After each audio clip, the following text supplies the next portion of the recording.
A'udzubillahi minasyaitonirrajim. Bismillahirrahmanirrahim.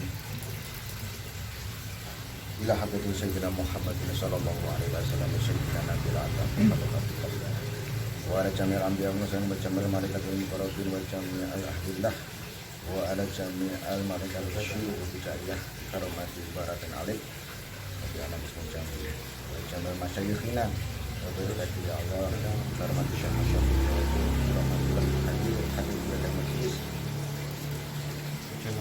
Al-Fatihah. A'udzubillahi minasyaitonirrajim. Bismillahirrahmanirrahim. Alhamdulillahirabbil alamin arrahmanir rahim. Maliki yaumiddin. Iyyaka na'budu wa iyyaka nasta'in. Ihdinas siratal mustaqim. Siratal ladzina an'amta 'alaihim ghairil maghdubi 'alaihim waladdallin.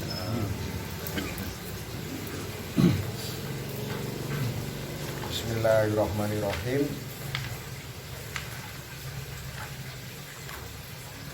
Kajian kitab tafsir Hijaiyah Alif Adam Maqam Insan Kamil Khalifatullah fil Ardi. Kita lanjutkan kepada bab karomah dan hikmah.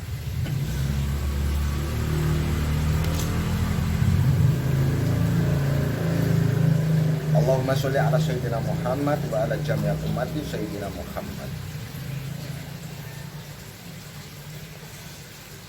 Hikmah dan karomah merujuk kepada makna huruf ta. Merujuk kepada makna huruf ta. Di dalam titik ta ada dua titik. Titik kanan, titik kiri. Ketika titik kanan itu menjelaskan tentang kedudukan sifat akal dengan ilmu, dan titik kiri menunjukkan titik nafsu dengan iradat, maka di antara keduanya ini ada perbedaan martabat. Satu dari akal menghadirkan yang namanya ilmu, yang satu dari nafsu menghadirkan yang namanya iradat. Ada ilmu, ada iradat. Ada kanan, ada kiri. Ketika manusia menggunakan kemampuan sir yang ada di dalam dirinya, terutama sir yang di bagian wilayah kepala, disinilah sir yang berupa ilmu akan hadir. Ketika manusia menggunakan sir yang ada di dalam rasanya atau hawa atau nafsu, ketika itu sir yang hadir dari nafsu itu akan wujud yang berupa keinginan ataupun kehendak. Sehingga terjadi dua kubu yang saling bertarung atau mendukung. Maka ketika seseorang muncul sifat kemampuan berpikir dengan akal yang ditajali sifat ilmu dari Allah Al-Alim, maka disinilah sir-sir yang ada di dalam otak manusia muncul yang namanya sifat aliman. Ketika aliman ini muncul, bahasanya sudah terkoneksi atau teraktivasi, sehingga tumbuh yang namanya alim melalui pikiran, menimbulkan yang namanya ilmu. Ketika ilmu ini hadir, naik ke permukaan, akan muncul yang namanya hikmah, kebijaksanaan. Hikmah-hikmah yang tersembunyi akan muncul ketika orang mau menggunakan akal pikirannya, sehingga dia memakai kendaraan ilmu, muncul yang namanya sifat hakim. Akhirnya segala sesuatu yang belum terbuka menjadi terbuka. Nah, itulah yang namanya hikmah. Hikmah adalah sesuatu yang tersembunyi di dalam sesuatu yang terbungkus rapat. Sehingga kalau kita mau mencapai yang namanya al-hikmah, suatu kesimpulan yang baik daripada adanya ilmu, kita harus melewati jalan ilmu. Dan jalan ilmu tiada lain melalui kemampuan berpikir. Kalau kita nggak mau berpikir, membuka pemikiran kita, walaupun sejuta ilmu hikmah Allah tebar di alam semesta, tidak akan terkuak satu persatu karena kita tidak mau berpikir. Ketika seorang profesor menemukan sebuah satelit, bisa dikatakan satelit sonik dengan bahan bakar nuklir ataupun dengan cara energi nuklir, dia tidak hanya menggunakan perasaan, tetapi dengan kemampuan berpikir dan manajemen sesuatu yang tidak terbuka menjadi terbuka. Ketika sudah terbuka menjadi manfaat, itulah hikmah daripada ilmu. Hikmah dan manfaat itu sekelas orang-orang yang berpikir cerdas, kelas profesor, menemukan inovasi baru, itu keluar dari namanya kecerdasan, ar-rasid. Tapi kalau orang tidak menggunakan kecerdasannya, hanya berbekal dugaan, selamanya nonsen, nol. Karena orang yang menduga, hanya berprasangka, tidak ada hasil kecuali berimbas kepada perasaannya sendiri. Tidak semudah orang menciptakan teknologi baru hanya sebatas dengan perasaan kun fa yakun. Enggak. Walaupun Allah berkehendak, idza arada syai'an ayaqula lahu kun fayakun. Ketika kun fayakun keluar menjadi sebuah kalam, itu keluar dari iradat. Ketika Allah berkehendak, sehingga berkehendak itu keluar dari namanya sifat iradat. Puncak daripada sifat iradat keluarnya kun fayakun. Itu kalau makom miliknya Allah. Kita manusia, hamba. Makom kita tidak kun fayakun simsalabim jadi. Tidak. Maka Adam diberi kemampuan di dalam pikirannya untuk membuka kemampuan menimbulkan hikmah dan kemanfaatan. Diberi makomnya fa menjadi makom huruf fa, fikir. Ya, maka terbukalah beberapa macam-macam ilmu. Kun, baru terjadilah. Disitulah makom fayakun merupakan kelanjutan daripada makom ilmu. Maka huruf fa di dalam kalimat fa yakun adalah fa menuju kepada kemampuan ilmu dan fikir di dalam manusia. Sehingga ketika kita menemukan teknologi canggih, Android, satelit, internet, bagi Allah adalah kun jadi. Tapi apakah kita mau berpikir bahwasanya internet, Android, satelit Allah yang menciptakan? Tidak. Allah hanya kun. Tapi ketika fa terjadi proses pemikiran lewat Bani Adam, ya kun, ya itu jadi. Dengan berbagai macam sebutan-sebutan. Ya Android, ya satelit, ya internet, ya televisi, dan sebagainya macam. Ya. Kulu maujud. Itulah yang dikatakan al-malak. Malakutu kulli syai'in. Fa, berangkat dari fa. Sehingga manusia al-insan, sebagian kecilnya dari insan, membawa makom fa, menerjemahkan kunnya Allah dalam wujud pemikiran. Itulah makom al-alim. Maka mau nggak mau, manusia harus membuka pikiran. Mau nggak mau, manusia harus membuka nalar yang logis. Kenetralan dalam berpikir, kecerdasan dalam mengupas. Tidak hanya sebatas dugaan-dugaan perasaan. Selamanya akan berimbas kepada dirinya sendiri. Karena dugaan pertama berimbas pada dirinya sendiri dan akan berimbas kepada perasaan orang lain. Itu makom irodat, kehendak-kehendak, dugaan-dugaan sepintas tanpa melalui pemikiran. Itu yang bahaya bagi manusia, menduga tanpa berpikir secara terbuka. Maka dari itu ketika seseorang membawa makom titik tak sebelah kanan makom akal, makom pikiran, mau nggak mau kita harus berpikir. Ketika kita berpikir, akal hidup mendapatkan cahaya ilmu, terbuka ilmu keluar dari dalam, bertemu dengan ilmunya dari Allah, menyatu dari jadilah yang namanya ilmu wal hikmah. Ilmu wal hikmah bisa menjadi yang namanya al-huda, petunjuk bagi umat.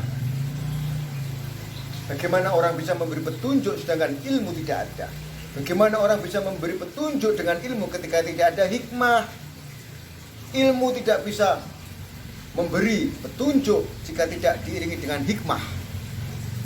Ketika ilmu sudah menjadi hikmah, baru itu menjadi yang namanya al-huda.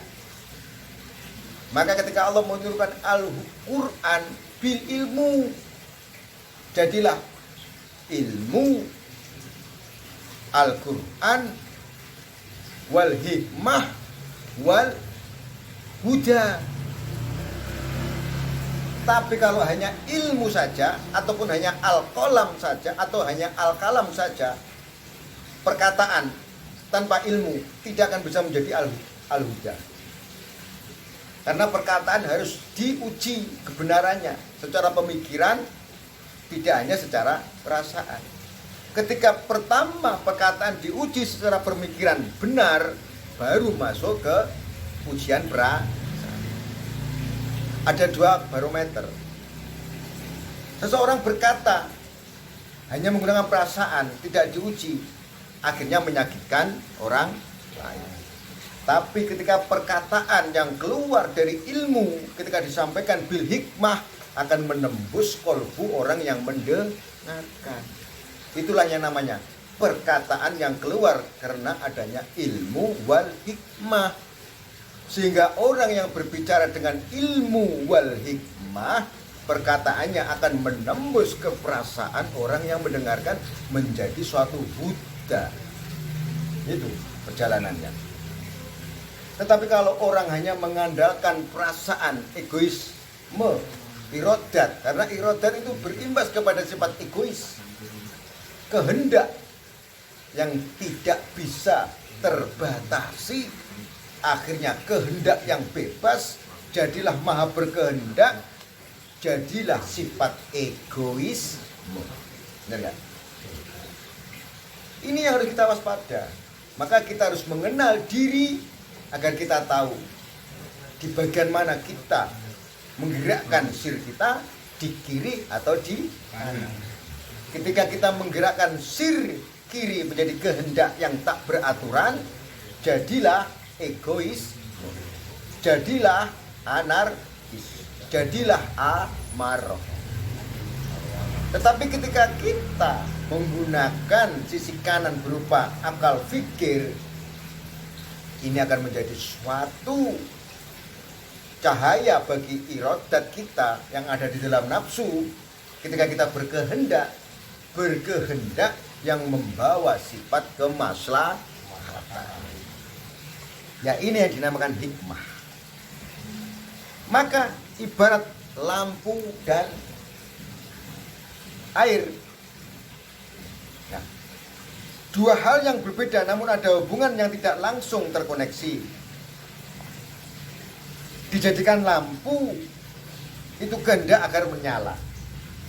Dan lampu dikehendaki untuk menyala. Namun jika sudah tahu asal sumber energinya, cukup tahu dari mana asal energinya, maka jadilah lampu yang siap dialiri voltase besar.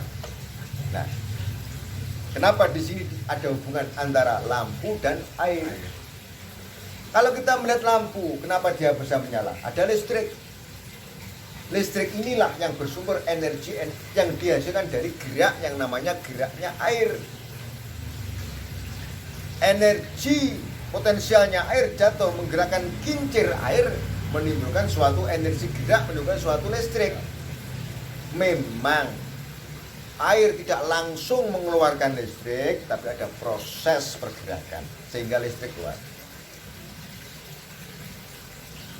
Maka ketika kita melihat keadaan seperti ini, janganlah kita mencoba untuk menjadi air atau bendungan yang sudah jelas dua martabat yang berbeda, zat, sifat, asma dan perbuatannya.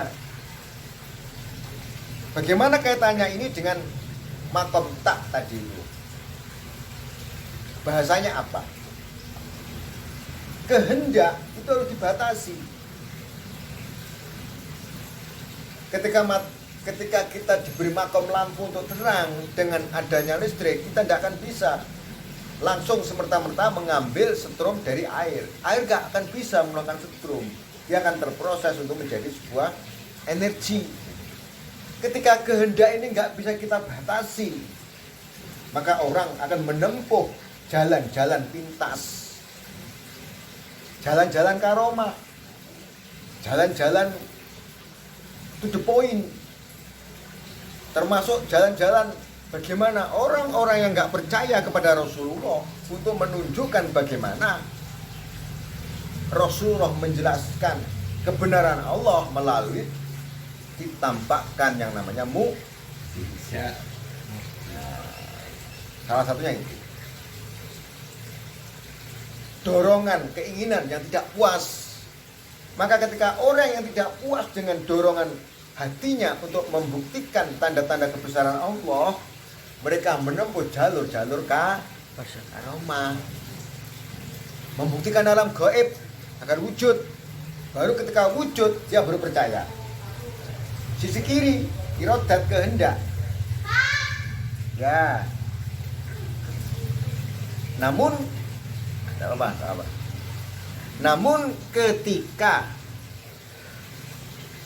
terbukti irodat dinyatakan oleh Allah, ketika irodat itu terbukti dengan kebesaran Allah, ini tidak bisa menerjemah kembali kepada makom kafir. Ya, gimana mas? Ya kan? Ketika tanda-tanda karomah, irkhas, ya kan, mujizat ditunjukkan kepada orang yang gak percaya keberadaan Nabi Muhammad, taunya apa? Ketika karomah, mujizat Allah tunjukkan kepada mereka-mereka yang ingin bukti karena dorongan sifat irodatnya, begitu Allah menunjukkan dan membuktikan, akal sehatnya tidak dibuka, apapun berkali-kali mukjizat Allah tunjukkan pada mereka, mereka akan tetap ingkar. Mereka akan tetap tidak mau percaya. Itulah kenyataan perbedaan antara makom irodat sama makom aliman.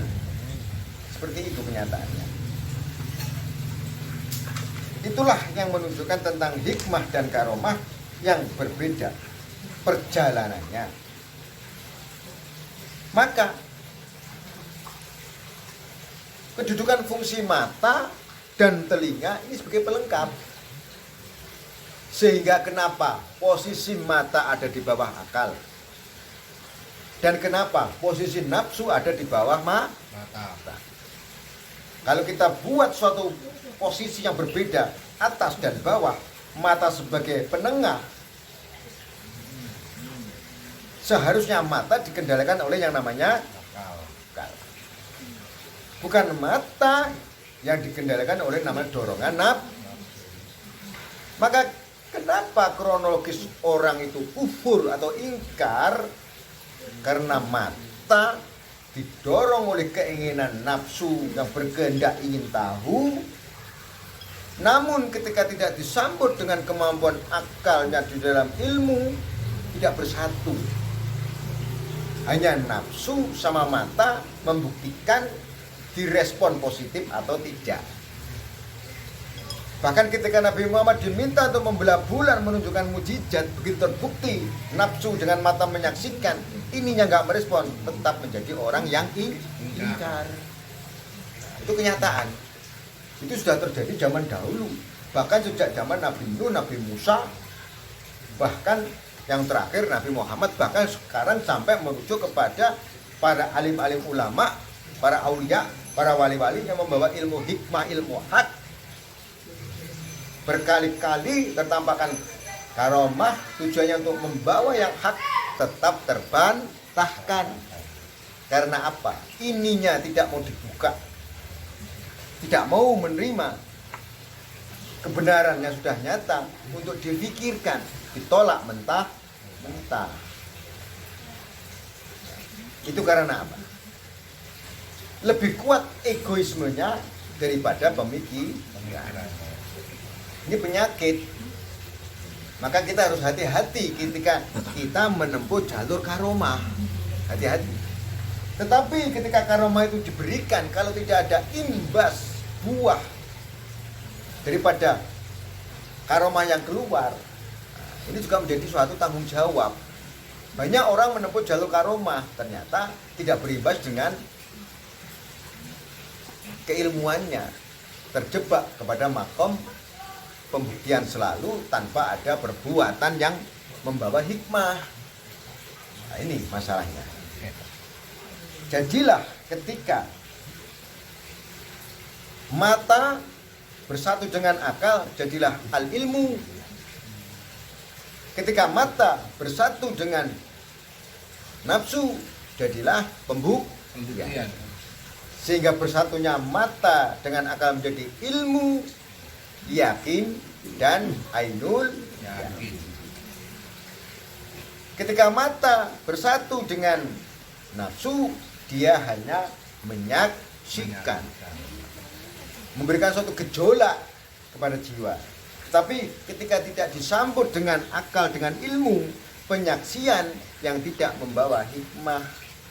Maka ketika kita minta untuk bersaksi misalkan, ini harus dengan ilmu, tidak hanya melihat saja. Ini Pak. Percuma kalau hanya melihat tanpa ilmu, tidak ada penyaksian yang hak.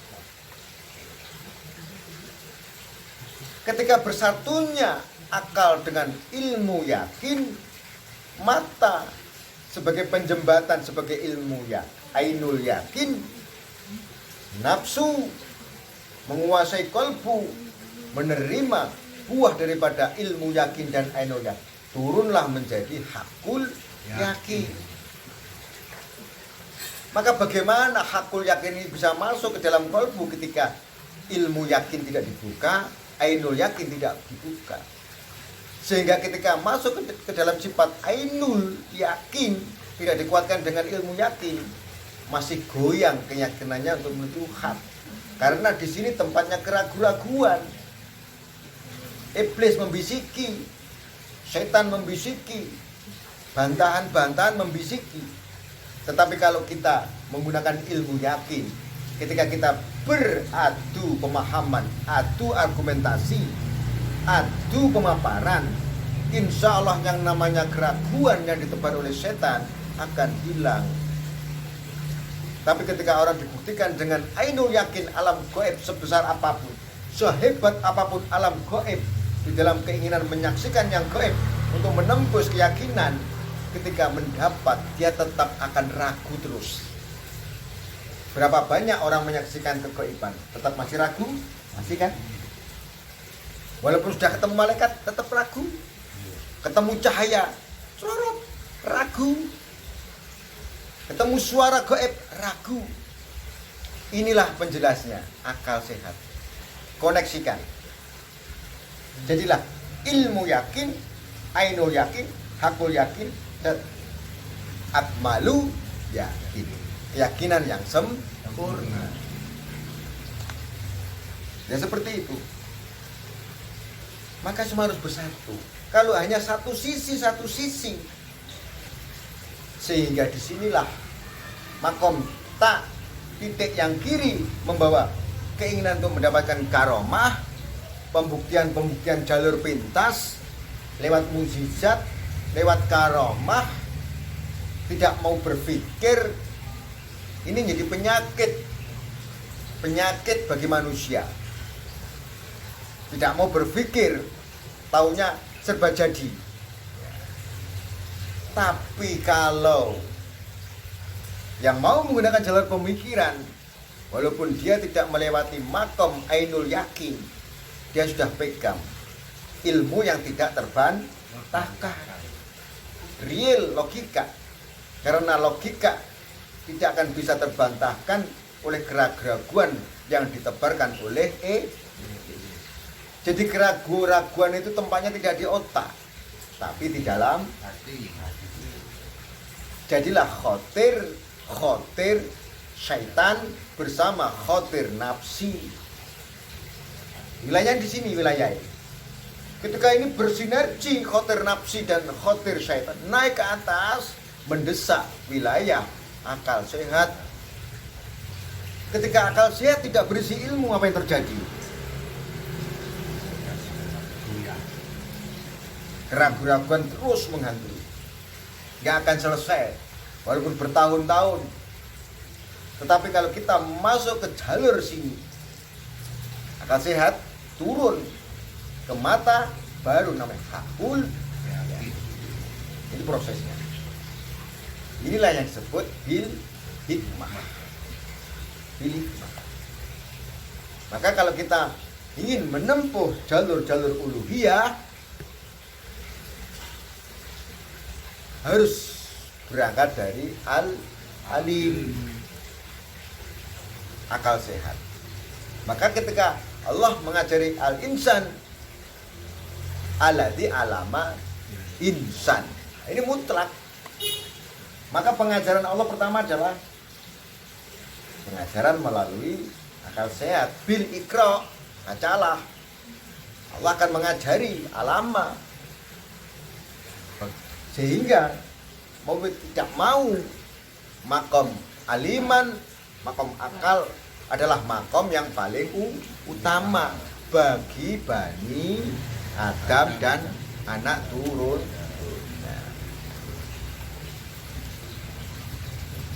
Begitulah kronologis tentang isi daripada huruf ta yang berkaitan dengan antara hikmah dan karomah. Sehingga cara-cara Allah mengenalkan ilmu hikmah dengan berbagai kiasan-kiasan. Ada apa di balik alif lam mim? Ada apa di balik huruf nun? Ada apa di balik alif lam ra? Ada apa di balik yasin? Ya. Ini adalah cara-cara Allah mengenalkan ilmu hikmah, sesuatu yang terkunci di dalam. Jadi kita tidak hanya sebatas nggak mau tahu.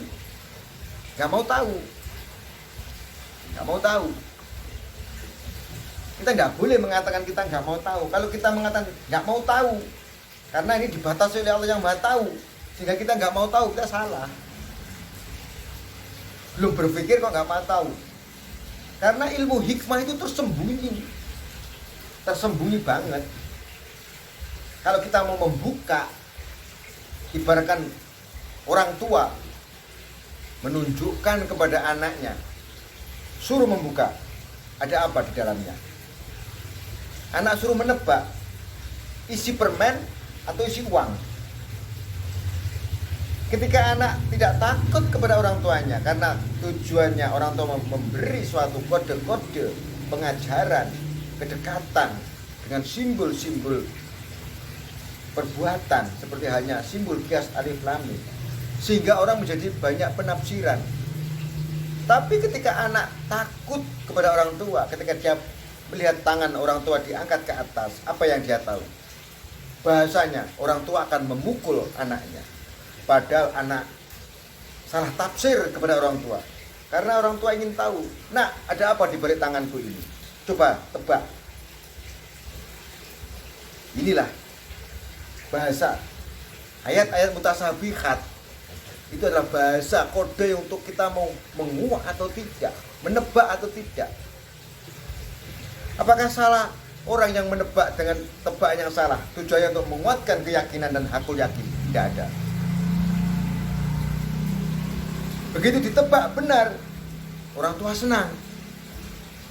Tapi begitu ditebak salah, Apakah si anak langsung dipukul, kamu itu salah, menebak bodoh? Tidak ada. Orang tua mana yang cinta kepada anaknya, bermain tebak-tebakan sama anak salah dipukul? Tidak ada. Karena orang tua yang sangat sayang kepada anak. Apalagi dengan Allah yang Maha Rahman Rahim, Maha Wadud, Maha Rauf. Kita harus cerdas, meneliti. Ada apa dengan bahasa Quran? Ada apa dengan bahasa ayat? Apa makna ini? Kita cari maknanya, tidak hanya sebatas bacaan. Itulah bahasa sir, bahasa yang tersembunyi. Kita saja berhadapan dengan orang untuk menyampaikan suatu perkataan karena ada rasa malu, karena ada rasa takut. Itu aja pakai bahasa kode. Orang jatuh cinta, untuk menyatakan jatuh cinta tidak berani, hanya mengatakan apa? Love. Hanya mengatakan I love, ini aja. Padahal simbol ini mewakili apa yang ada di dalam dada dan apa yang ada di dalam pikiran. Kita mencoba pendekatan kepada Allah dengan segala cara. Tidak hanya sebatas tekstual, tidak hanya sebatas Allah Maha menghukum ketika kita salah dan dianggap sesat. Tidak.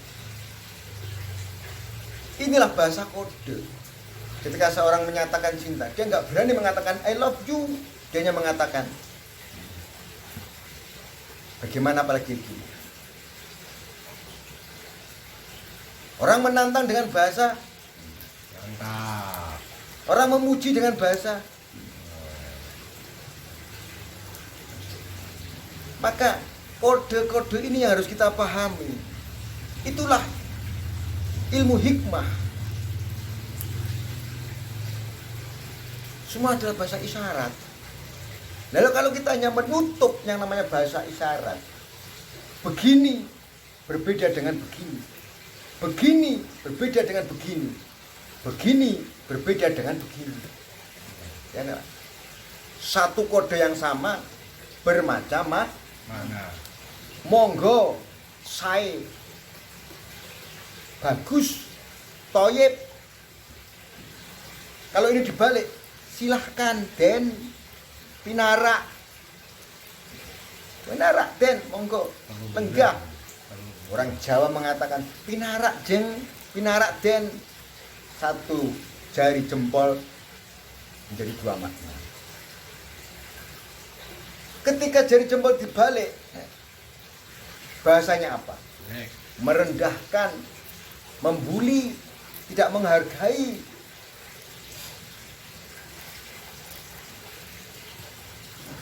Ada lagi yang bahasa sesama teman, bro, bro, dingin. Satu jari bisa menjadi berbagai macam makna. Maka inilah bahasa hikmah, bahasa kode. Keren. Maka bagaimana kita mendekatkan kepada Allah dengan pendekatan yang kompleks, universal. Jangan hanya satu sisi. Begitu begini, taunya Allah Maha Pemarah, salah pukul. Tidak. Tapi kalau begini, coba ini tebak apa isinya. Nah, kosong. Seperti itu. Bahasa hikmah. Nah, begitulah kalau kita mau berpikir dengan ilmu, kita bisa menembus. Sehingga ketika Allah mengatakan dalam Quran, tidak akan bisa menembus bulan kecuali dengan ilmu dalam ayatnya. Ini mutlak. Dan bisa pun bayakun naik kepada makom bulan, bisa. Itulah fungsinya akal sehat atau Baitul Makmur atau ilmu dimuliakan oleh Allah kepada Adam dan Bani Adam. Maka disinilah maksud daripada makom huruf tak berisi sisi kanan adalah akal sehat dan ilmu, di sisi kiri iradah dan kehendak. Ini yang harus kita satukan. kita satukan menjadi iman bil yakin. Imanan, yakinan yang sodik. Iman yang sempurna, yakin yang benar. Dimanapun yang namanya iman itu pasti sempurna. Tapi kalau yang namanya yakin harus sodik dulu. Ketika Rasulullah berdoa, Allahumma inna nas'aluka imanan wa yakinan sodikon. Allahumma inna nas'aluka imanan kamilan, iman yang sempurna. Kesempurnaan adalah kekompletan unsur-unsur pembentuk iman. Tapi kenapa keyakinan itu harus sodik, keyakinan sodikon? Kesodikan harus diuji dengan akal sehat, sehingga kita tidak sebatas yakin sebelum ada ujian kesodikan.